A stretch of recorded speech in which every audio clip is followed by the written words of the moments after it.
birthday, happy birthday to you. Happy birthday to you. Happy birthday.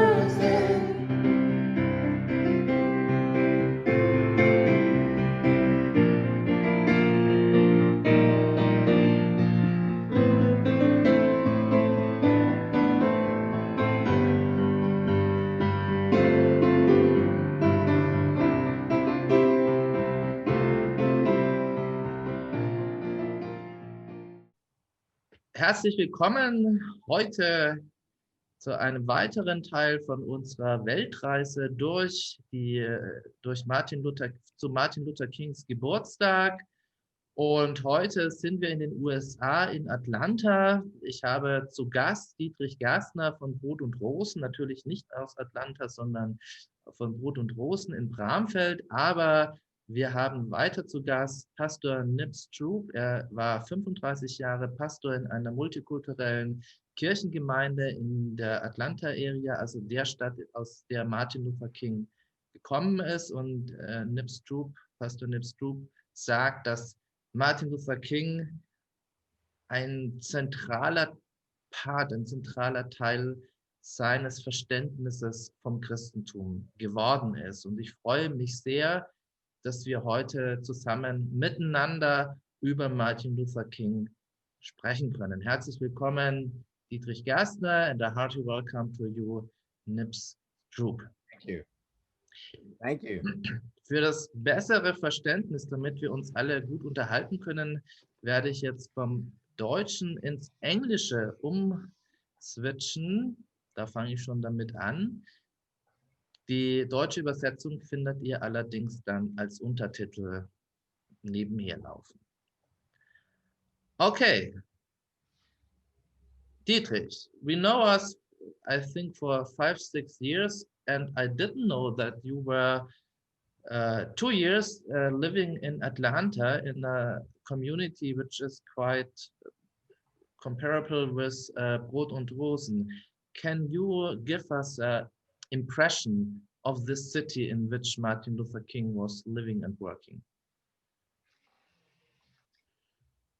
Yes, I mean, actually, I would say Brot und Rosen, bread and roses, wouldn't exist without the Open Door community in Atlanta, Georgia. I lived in Atlanta at the Open Door from 1986 to 88, and I stayed friends, especially with the founders, Murphy Davis and Ed Loring, over all those decades afterwards.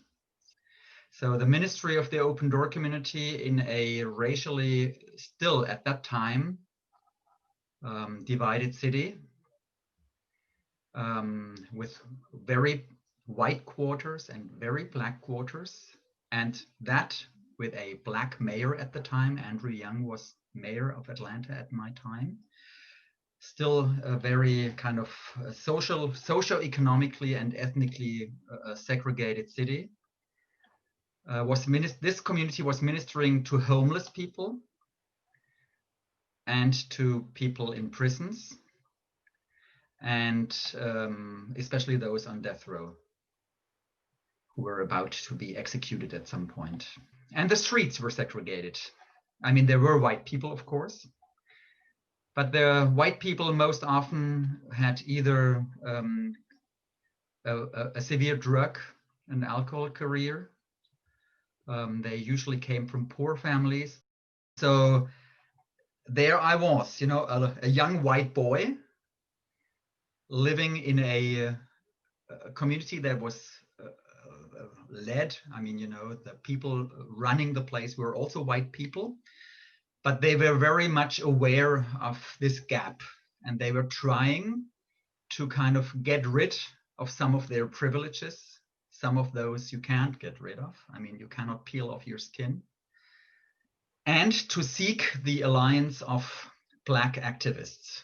So like Timothy McDonald, who was also for a short time pastor at Ebenezer Baptist Church, and other, prominent figures of the African-American fight for justice in Atlanta. Segregation was part of the daily life which you experienced in Atlanta, and segregation was, dear Nibs, was essential part of your childhood. You were raised up, as you told me, in the old slavery Mississippi Delta in Arkansas. Can you give us this impression about what you experienced in your childhood regarding to separation and slavery? Yes, thank you, Andreas and Dietrich. I appreciate this invitation to share with you and be on the journey together. I grew up, as you said, in the Deep South. I grew up in what I call the belly of the beast. I grew up in segregation. I like to call it neo-slavery. That's N-E-O slavery. The new slavery called segregation. I believed in that. I was taught that by really wonderful white people like my mother and my church. My mother was a faithful Presbyterian. I'm a Presbyterian pastor. I grew up in the church. We held the fundamental belief that God had ordained people classified as white to be superior, and that was enforced. No Black people were allowed in our church except to cook and to clean. There was strict segregation in the schools, strict segregation everywhere. The Black people had their own places where they shopped. I was never aware of anyone who committed violence against Black people, but there was certainly much talk about it. There was a lot of sense that white people were superior. I grew up with that. I believed in it. I received it, but long before I had an opportunity to make a choice about it.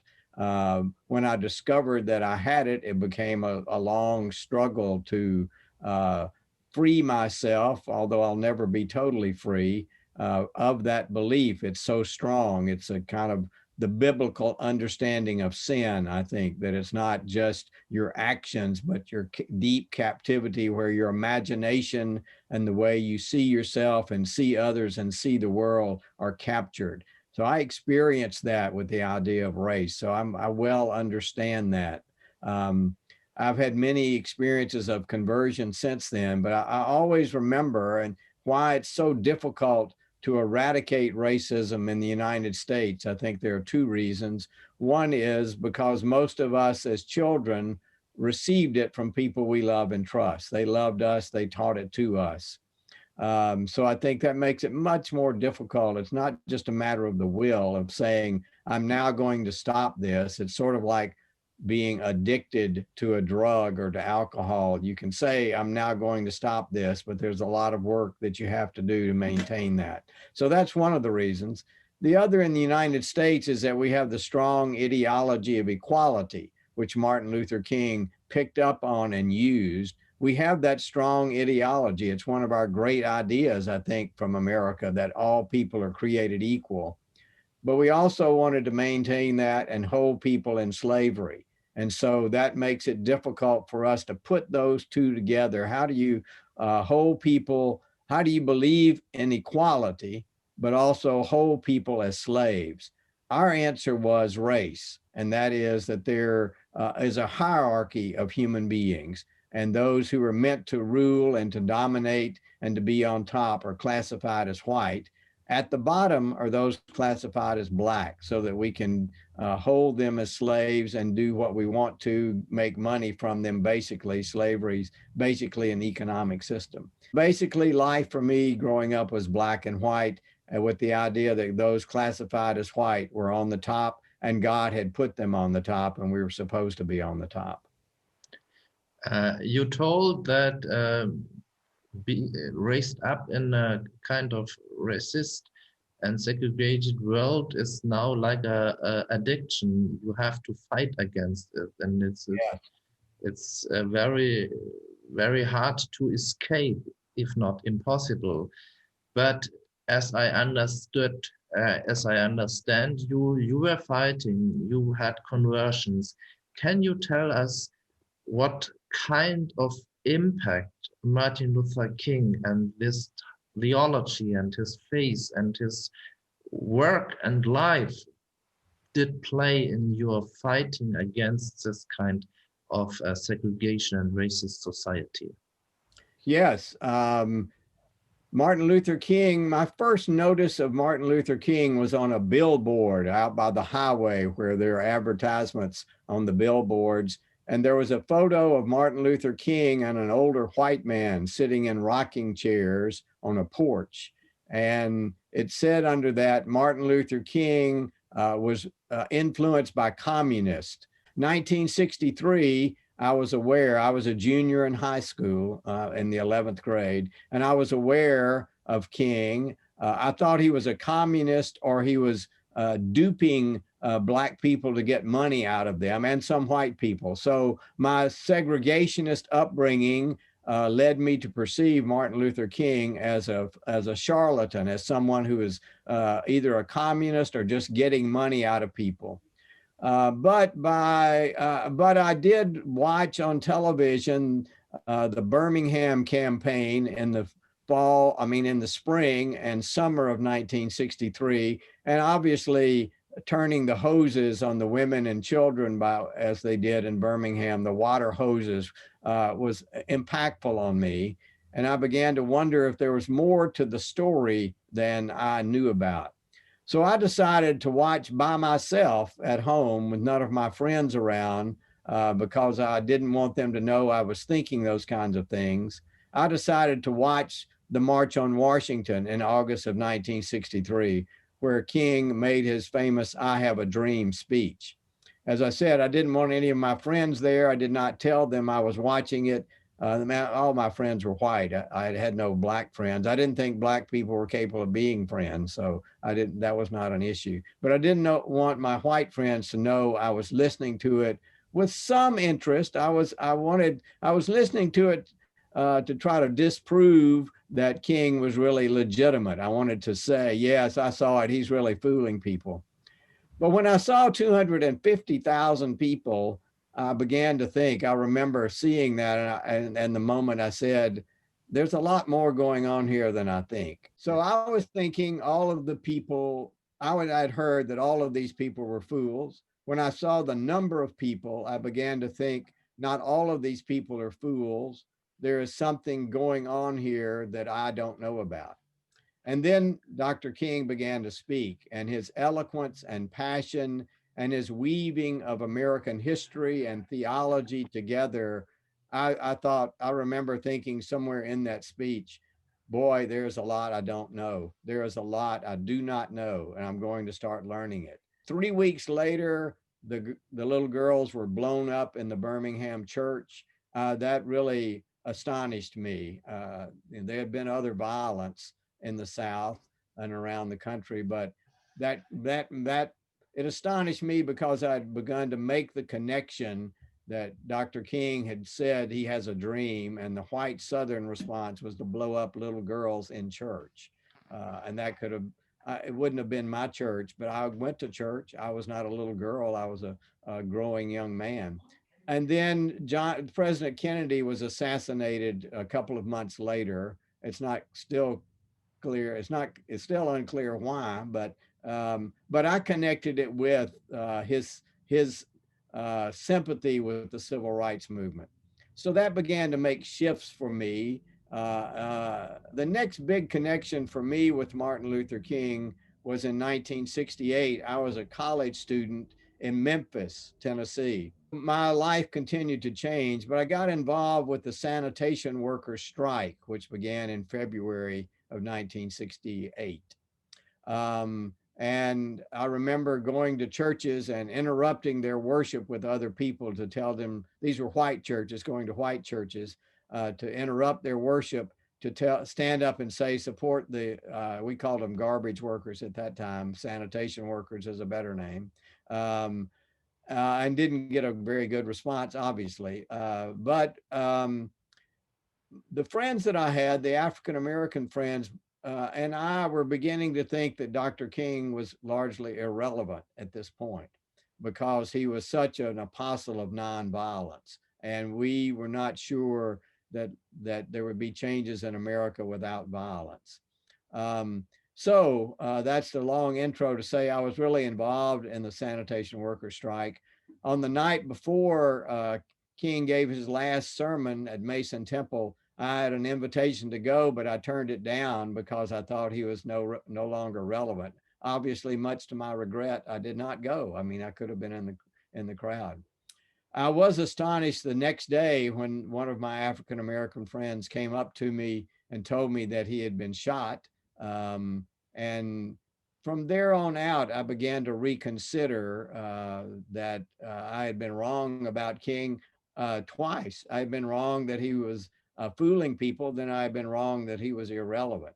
And as I began to move into my ministry in the church, his persistent insistence that everyone is a child of God and we all are child of God, children of God. And he had such strong courage and vision to put that together.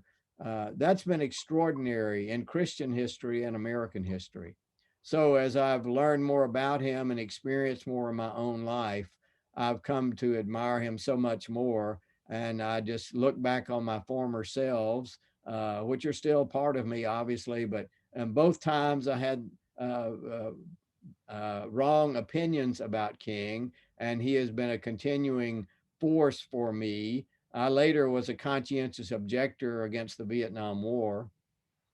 And his speech about a time to break silence, where he came out against the Vietnam War in 1967, was so influential to me in my thinking that that the Vietnam War was not just white imperialism across the ocean, but it was part of white supremacy, as he called it, the great triumvirate of racism and militarism and materialism. And so that helped me in my thinking.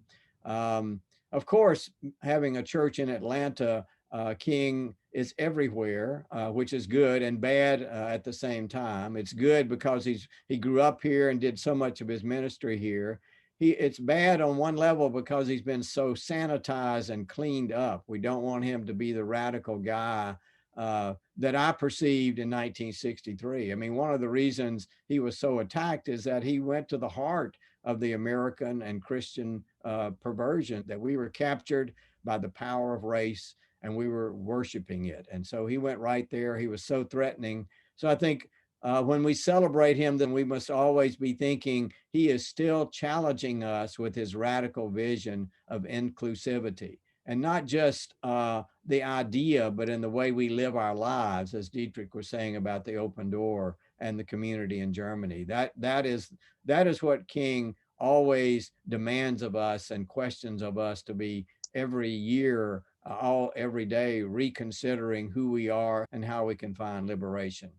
So that's a long speech. I'll stop there for the moment. It's a long speech, thanks, Nibs, but it's a vivid history. And for us in Germany, it's really interesting to listen to you and to listen how Martin Luther King turned your Christian faith upside down. Yes. And not from one moment to another, as you told, as a, how I would say, as a permanent challenge. Right. Yes, And it is. it's for me also very inspiring. And you said Martin Luther King is still challenging also the American society with this radical vision of inclusivism. In Germany, we are shocked about the about what happened in the US 1 week ago. This kind of white terror, this kind of violence of white people, also that they carried religious symbol like cross and religious symbol like that with them, and describing them as pious Christians. For us, it's very shocking that people like this can say it. My question to you is, when you see what happened in the US today and last week, and I don't know what will happen next week when the inauguration of President Joseph R. Biden is finding place, can you describe what the challenging from King to the American society today is? I think he would tell us that we were still under captivity to the power of racism and militarism and materialism.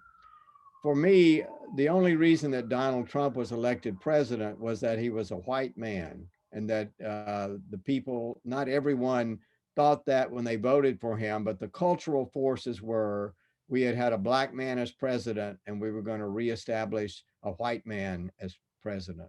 No matter that, that's all we wanted. We just wanted a white man. I know last week on Wednesday the 6th, as Congress gathered to certify the votes that Joseph Biden had won, another white man, but at least a white man who's not mentally ill, like I think Donald Trump is. As I saw the people who had gathered there, and as I was watching on TV, I also noticed that the security forces at the Capitol were very small. And so I wondered then, I said, I don't know if they're going to do anything, but if they do, there is nothing to stop them. And there was not. I mean, the police officers who were there were very brave, obviously. And I know that one particular, the African-American police officer, led some of them away from an open door to the Senate chamber. So I'm not demeaning the police officers. They did what they could, but they were overwhelmed. For me, it called back to what I grew up with. It was calling back to say that white men are in control. So for me, it was very frightening, not surprising, but the fury and the anger I grew up with. So I understand the fury, the men that went through shouting and doing all of that stuff. I wasn't shocked because I grew up with it. I knew people like that. And so I'm saddened that 50 years later, or really 70 years later, it's still the same on that level. So the questions are at least still on the table about justice and equity.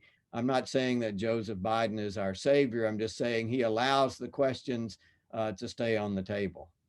You worked, as you told me, from 1975 as a pastor in the Atlanta area. And Dietrich, you were introducing me, Nibs, as a pastor of a multicultural parish. And this is very attractive and very interesting for our parish in Stroupe, which we are also a multicultural parish. At least 20% of our parish members have a non-German background. We are very interested in your experience with this multicultural parishes. Can you describe me, perhaps with some example, what was the most challenging things to set up or to build up such a community in a, as you told me, very segregated society? Yes, the Oakhurst Presbyterian Church will have its 100th anniversary this year. It was most of its history up until the 1960s, it was all white. Segregation is still strong in churches in the United States for different reasons. The sports stadiums in Atlanta were built in the mid-1960s.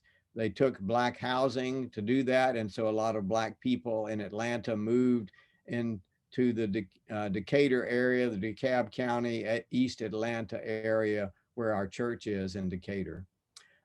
Over about 10 years, an all-white neighborhood and an all-white church became all black. The church did not become all black because a few of the white members stayed.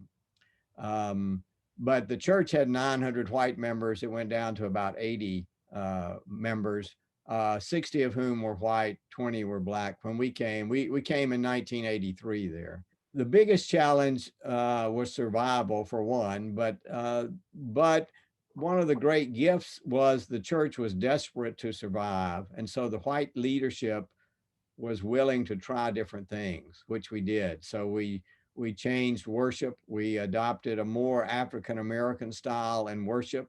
Worship went more than an hour. We had a big debate over whether worship should go more than an hour.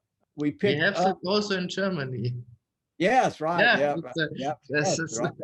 it's Right. challenge. So one of the main things that helped change that idea was the African Americans brought the sense to the church that for them being in church together and hearing that they were children of God was important. in a way that maybe white people who had power outside of the church service and outside of the church building could not understand. So that was a great learning, that this experience of being nothing, and not just nothing, but under attack out in the world, when they came in to the church building, into the presence of the community, they heard they were children of God. Very powerful for me to learn that in a way that I had not heard it before. And so they said, we would like for the worship to go as long as it takes. We left the all black church because we don't want a 3-hour worship, but if it goes an hour and a half or even 2 hours on occasion, that's fine, because we hear that we belong to God. And when we walk out the door, we may be arrested just because we're driving a car and we're driving while black. So that was one big learning. And we added 3 elements to worship. One was we emphasized the testifying part of the African-American tradition, where people are given space to stand up and share their faith and what God had done for them. When we had 40 people in worship, that was easier than later on when we had 250 people in worship. So we had to modify that. That helped us draw people. It drew people who were African-American, but it also drew younger white people who thought the church was basically dead. And so they were glad to find a place where spirituality and justice could be woven together. And so that's what we tried to do. And that largely came out of the African-American tradition of those never being separated. That's not separated in the African-American church like it is in the white American church. So that was very powerful. The other was sharing power in leadership. The white people who had stayed and the black people who came sort of had a standoff where the white people were still in control. The black people were given a little bit, but not much, and they didn't invest much. So we asked a couple of African-American leaders to help us change that. In our first few meetings of the leadership, there were black people on the leadership team, but they never spoke. And so when I asked them why not, they said, we don't have any power here. We're just biding our time. We're going to leave soon. So we asked those people to say, please help us change this. And so we had big fights early on as we began to shift and say, if we're going to be multicultural, the leadership must reflect that in power sharing. We lost a lot of white members over that. Not all, some stayed. But we also gained, I was shocked and pleasantly surprised that we gained a lot of younger white members who wanted a church experience where they could put their whole life together and put it in there. They didn't have to worry about separating justice from spirituality. They could wrestle with the issues of justice in a way that they had not had growing up in their churches. So the African-American tradition really brought that to us at Oakhurst, for which I'm eternally grateful. And of course, King and many others, for them, that was never a question. They never separated like those of us who were white American Christians did. The other thing, and then I'll stop and get other questions, is that we learned that nobody in America has much practice crossing racial lines together. So black folk have much more knowledge of how to operate in white culture, but they don't have much experience at being peers, being friends, being colleagues with white people. They avoid that for obvious reasons. So it was sort of like learning to play the piano. If you're going to play it well, you're going to make a lot of mistakes. And we made a lot of mistakes, but we were kind to one another and patient with one another. As Paul says in Corinthians, be patient and kind and enduring. And we did. White folk had a lot more to learn than black folk, but black folk had to learn too that we could be trusted, we could be counted on, which not many of them had experienced. So that practice of learning to be church members together, which we assume if we're all one culture, but if we cross cultural lines, that takes a lot of work to get to a place where that's the case.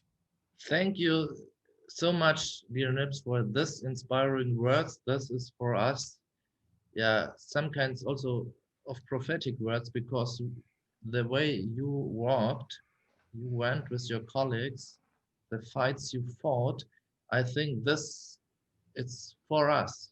We have to do this like you did it in your time as a pastor.